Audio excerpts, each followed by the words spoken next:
আসসালামু আলাইকুম। একটা জাতির মেরুদণ্ড বলা হয়ে থাকে তার শিক্ষা এবং ইকোনমিকে। বাট আজকের দিনে একটা জাতির মেরুদণ্ড সার্বভৌমত্বের হুমকি বলেন, তারপর হচ্ছে প্রতিবেশীরা আপনাকে সালাম দিবে নাকি সময়ে সময়ে পানি ছেড়ে দিবে, মন চাইলে মাঝে মাঝে দু একটা মিসাইল মারবে, তারপর হচ্ছে সীমান্ত থেকে ধরে নিয়ে আপনাকে তারাকাটায় ঝুলাই দিবে। এটা ডিপেন্ড করে যে আপনার কাছে কি আছে। শিক্ষা, জ্ঞান, গরিমা এগুলোর বিল নাই, অন্তত এই সেক্টরটাতে। এটাতে দরকার কি বড় বড় মোটা মোটা জিনিস যেটা আছে উত্তর কোরিয়ার কাছে। পুতিন কাকুর কথা তো বাদে দিলাম, মিনিমাম লেভেলে আজকের দিনে এসে আফগানিস্তানও শুনছি আমরা তলে তলে এই পরমাণু কর্মসূচি বা ইউরেনিয়াম সমৃদ্ধকরণের প্রকল্প হাতে নিয়েছে। অপরদিকে ইরানের অবস্থান কি?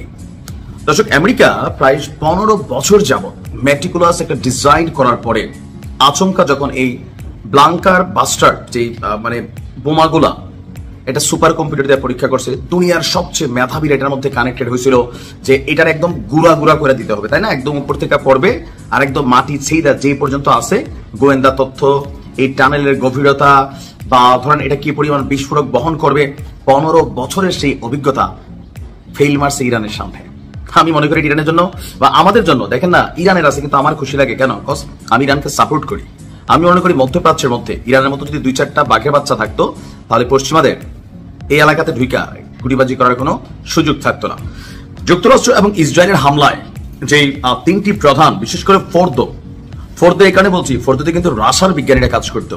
এই ফোর্দো পারমাণবিক স্থাপনার যে ক্ষয়ক্ষতি হয়েছে সবচেয়ে বেশি, আমরা ভাবছি, আমিও ভাবছি 2-4 বছর মনে হয় না ইরান কোমর সোজা করতে পারবে, অথবা এই যে মানে স্ট্রাকচার গুলো আছে বা ধরেন গবেষণা তথ্যপত্র, আমি মাঝে মাঝে যারা সিরিয়ালে ভিডিও দেখেন, ওই যে স্বর্ণ আর আলমিরার যে বক্তব্যটা দিয়েছিলাম ওই রকম সবাইকে অবাক করে দিয়ে এখন কি শুনছি যে আগামী 2 থেকে 3 মাসের মধ্যেই সমৃদ্ধ ইউরেনিয়াম উৎপাদন শুরু করতে যাচ্ছে ইরান, অথবা পারবে।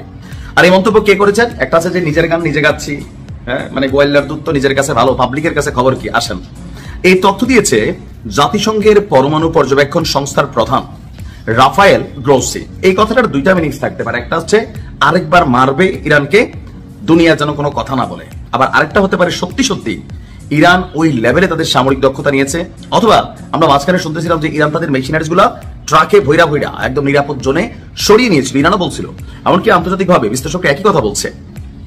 এটা সত্যি হতে পারে।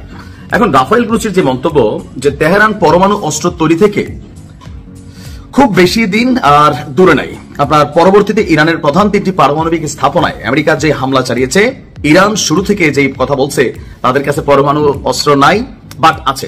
যাই হোক, ট্রাম্পের বক্তব্য, ইসরায়েলের প্রধানমন্ত্রীর বক্তব্য, নেহুর বক্তব্যের সাথে ইরানের যে বক্তব্য, এখানে অনেকটা কি বলা হয় যে আপনি ধরেন পাল্টাপাল্টি কাউন্টারমূলক অবস্থান থাকলেও জাতিসংঘ তো নিরপেক্ষ, মানে আমরা যেটা বলতে চাচ্ছি আমেরিকা যা বলে ওই রকম নিরপেক্ষ আর কি। বাট পরমাণু ইস্যুতে যখন এই গ্রোসি বলছে সামনে অল্প কয়েকদিনের মধ্যে বা অল্প কয়েক মাসের মধ্যে ইরান আপনার ইউরেনিয়াম উৎপাদন করবে, অথবা তার চেয়ে কম সময়ে করতে পারে। আরেকটি গুরুত্বপূর্ণ প্রশ্ন হলো যে ইরান কি পরিমাণ ইউরেনিয়াম মজুত রেখেছে। তাদের দেওয়া তথ্য অনুযায়ী তারা বলছে তারা যে 408.6 কেজি বা 900 পাউন্ড। চিন্তা করেন কি এক জিনিস, 480 কেজি মানে কয় মন? 12 মন। 12 মন ইউরেনিয়াম, এইটারে ধ্বংসের জন্য দেশে দেশে যুদ্ধ লাগলো। আমেরিকা শুধু ইসরায়েলের ডিফেন্সে $800 মিলিয়ন খরচ করলো, আর এই যে অভিযান চালাইছে এটা নাকি $বিলিয়ন খরচ হয়ে গেছে। তার মানে বুঝতে পারছেন, আমরা ভাবতেছি মাত্র 800 কেজি, তাহলে রাশিয়ার কাছে কতশো কেজি আছে। যাই হোক, সবচেয়ে পজিটিভ বক্তব্য হচ্ছে যে খুবই অল্প সময়ের মধ্যে ইরান রিকাভারি করতে যাচ্ছে, এটা হচ্ছে বেস্ট। ইনশাল্লাহ কথাগুলো যেন সত্য হয়। বাংলায় একটা শব্দ আছে যে মরার উপর খরার ঘা। আজকের দিনে এই মরা হচ্ছে ইসরায়েল, আর খরা হচ্ছে যে কুদরতি ইশারায় কিছু কর্মকাণ্ড চলছে যুদ্ধ বিধ্বস্ত ইসরায়েলে। দেখেন কত সুন্দর একটা শব্দ আজকে আমরা ব্যবহার করছি, যুদ্ধ বিধ্বস্ত। এই শব্দটা এত বছর আমরা ব্যবহার করছি ফিলিস্তিনের জন্য, কিন্তু আজকে ইসরায়েলকে বলা হচ্ছে যুদ্ধ বিধ্বস্ত।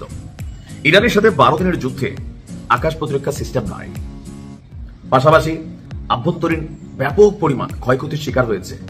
আর এই অবস্থায় ইসরায়েলের একটি বনভূমিতে যে ঘটনা ঘটেছে, আমি মনে করি, দেখেন আমি এগুলোতে বিশ্বাস করি, অনেকে বিশ্বাস করেন না, যে আল্লাহ পাক কিছু কিছু খেলা সেই খেলাগুলা আমরা সাধারণ দৃষ্টিতে হয়তোবা বুঝি না।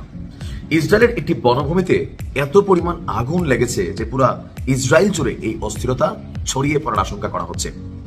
দ্য টাইমস অফ ইসরায়েলের দেওয়া তথ্য অনুযায়ী যে এই আগুন অলরেডি নিয়ন্ত্রণের বাহিরে, এমনকি এটা ম্যাসিভ আকারে, বড় আকারে ইসরায়েলে ছড়িয়ে পড়বে। আর ইসরায়েলে গেল কয়েকদিন আগেই আপনার খেয়াল থাকার কথা যে একটা বড় রকমের দাবানল ছড়িয়ে পড়ছিল। কানাডা, বিভিন্ন দেশ তারা সেগুলোকে সহযোগিতা করছে।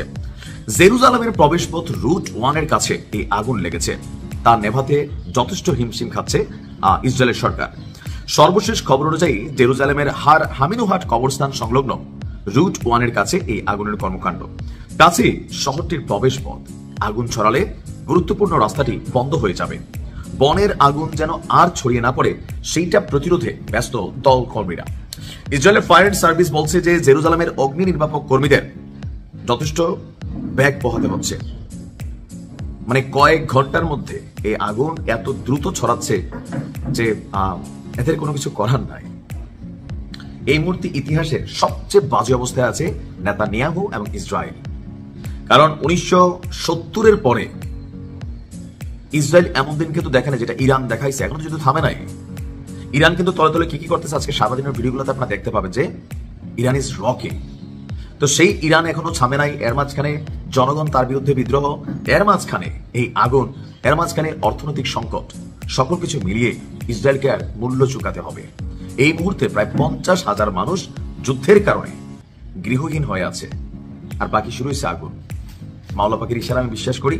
দেখেন, আমরা এরকম খবরে খুশি হওয়ার কোনো কিছু নাই, বাট ওই কি করবো ভাই, গাজার মধ্যে তোমরা নিজেরা লাগাই দিচ্ছ।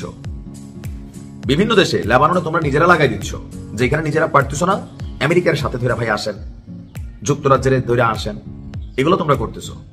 সো তোমাদের দেশে যখন এগুলো ঘটে আমার ভালো লাগে। আসসালামু আলাইকুম। একটা জাতির মেরুদণ্ড বলা হয়ে থাকে তার শিক্ষা এবং ইকোনমিকে, বাট আজকের দিনে একটা জাতির মেরুদণ্ড সার্বভৌমত্বের হুমকি বলেন, তারপর হচ্ছে প্রতিবেশীরা আপনাকে সালাম দিবে নাকি সময় সময় পানি ছেড়ে দিবে, মন চাইলে মাঝে মাঝে 2-1টা মিসাইল মারবে, তারপর হচ্ছে সীমান্ত থেকে ধরে নিয়ে আপনাকে তারাকাটায় ঝুলাই দিবে। এটা ডিপেন্ড করে যে আপনার কাছে কি আছে।